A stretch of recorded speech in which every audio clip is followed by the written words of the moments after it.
Ya udah. Ah, Tuh, waga. Hai guys. Kembali lagi bersama kita di podcast Asmara Spiku. roti asmara sepiku, rasa enak bikin candu.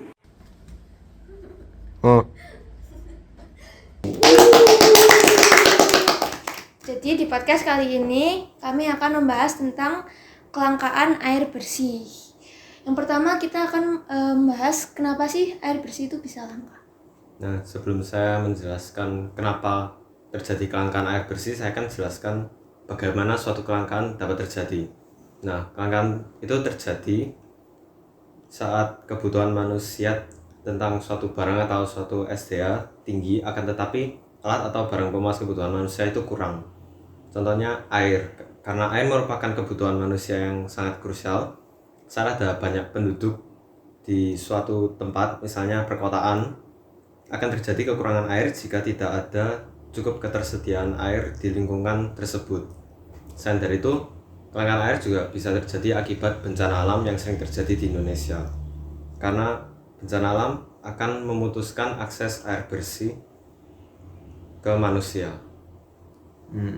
Kayak gitu ya ternyata.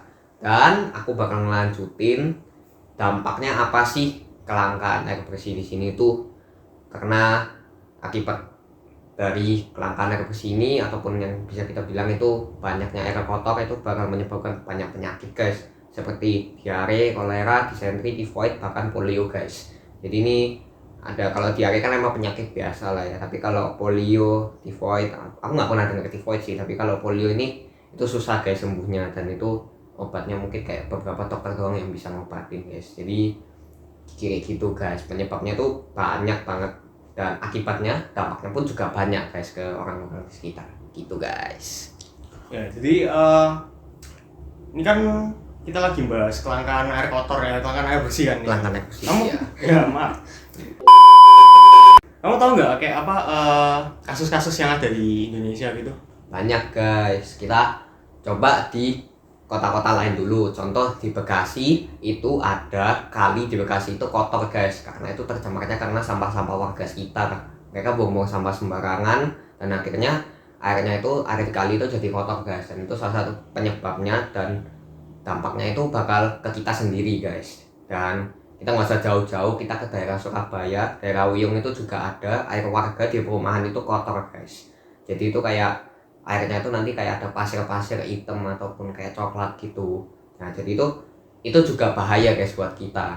Jadi kita harus bisa apa ya namanya ya, kayak bukan bisa sih, bukan harus bisa sih, kayak aku pun juga ngalami guys sebenarnya. Jadi kita tuh terpaksa di warga Wiyung di sini tuh kayak terpaksa pakai air mineral buat kayak gosok gigi dan selain-lainnya guys, karena kita nggak bisa pakai air kotor yang ada dari PDAM itu guys, kayak gitu.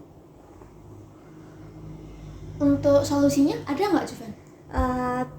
Yang paling pertama itu memakai air dengan bijak, jadi bisa hematin air yang kita pakai, nggak usah dilebih-lebihin. Terus juga nggak buang sampah di aliran sungai atau aliran perairan lainnya biar airnya tuh nggak tercemar.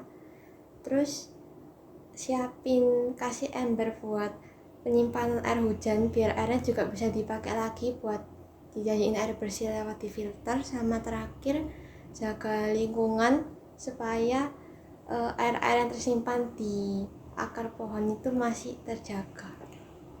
Jadi kita nggak boleh buang sampah sembarangan. Reboisasi guys. Apalagi di sungai-sungai itu bahaya banget. Bisa menyumbat aliran juga. Ya. Oke. Sekian dari podcast kami.